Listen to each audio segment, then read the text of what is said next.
më 31 korrik 1948.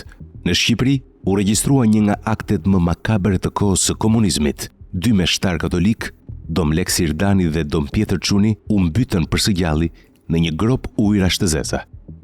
Dom Lek Sirdani ishte lindur në fshatin Bok të Malësisë së Madhe në vitin 1891 dhe edukuar në një mjedis me tradita të forta kombëtare. Në moshë të re ndoqi studimet e para në seminarin papnor shqiptar në Shkodër dhe fal talentit u dërgua për studimet e larta për teologji në Innsbruck të Austrisë, ku më 24 prill 1916 u shugurua meshtar. Ndërsa Dom Pjetër Çuni, lindur në Shkodër në vitin 1914, i përkiste një brezi më të ri klerikësh. Ai ndoqi të njëjtën rrugë të formimit shpirtëror e kulturor në seminarin e Shkodrës, duke vjuar studimet e thelluara teologjike në kolegjin Propaganda Fide në Rom. Pas kthimit në atë dhe, Dom Pjetër Çuni u shugurua meshtar dhe u emërua në famullit të Malësisë së Madhe. Në fakt, veprimtaria e 2 klerikëve të ekzekutuar në mënyrën më barbare nga komunistët shtrihej përtej altarit të kishës.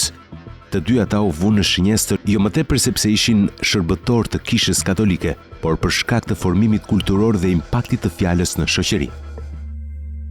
Dom Lek Sirdani kishte lënë gjurmë të forta në kulturën shqiptare si shkrimtar, poet dhe publicist, duke shërbyer si bashkëpunëtor i rëndësishëm në revistën e njohur të jezuitëve Leka.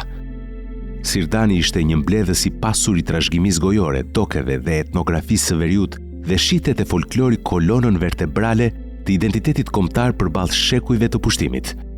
Ndërsa Dom Pjetër Çuni ishte fokusuar më tepër në edukimin e brezave të rinj në zonat malore.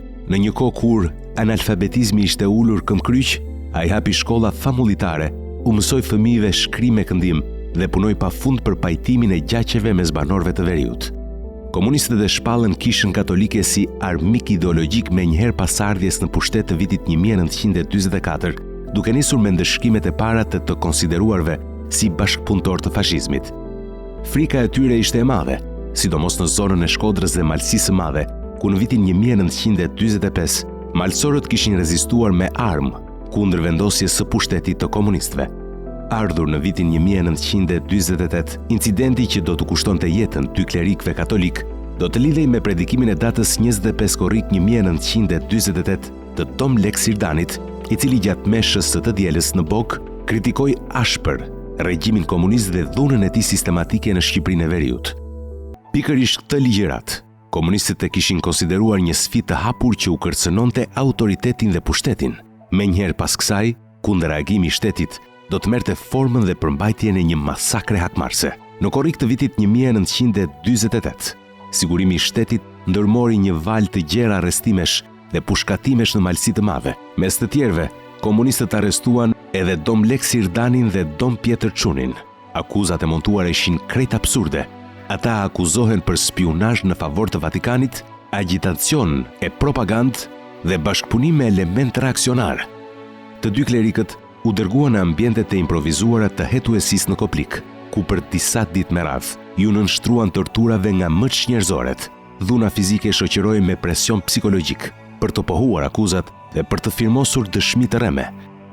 Më 31 korrik 1948, pas një shpresë për të thyer 2 klerikët me dhunë, hetuesit morën vendimin mizor. Pas një gjyq zyrtar, 2 meshtarët e sakatuar u tërhoqën zvarr drejt oborrit të hetuesisë, ku gjendej depozita e ujrave të zeza të nevojtores. Mëtej, xhelatët i hodhën të 2 klerikët të gjallë brenda dhe me anë të shkopinjve dhe hunjve i shtyn poshtë derisa ata u mbytën mes fekaleve.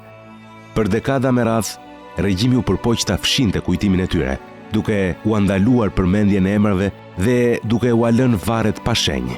Megjithatë, kujtesa e popullit të Malësisë së Madhe dhe e kishës nuk i harroi.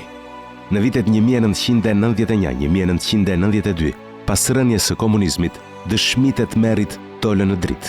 Kisha katolike shqiptare nisi procesin e gjatë për mbledhjen e provave të martirizimit të klerikëve që dhanë jetën në kuadër të luftës ndaj fesë. Më 5 nëntor 2016, në një meshë madhështore në katedralen e Shën Shtjefnit në Shkodër, Dom Lek Sirdani dhe Dom Pjetër Çuni u vlerësuan për sakrificën e tyre. Ata u shpallën zyrtarisht të lumë nga Papa Francesku si pjesë e pandare grupit të 38 martirëve shqiptar. Sot, emrat e tyre nderohen në mbar botën katolike dhe kujtohen çdo 31 korrik si simbole të pathyeshmërisë shpirtërore.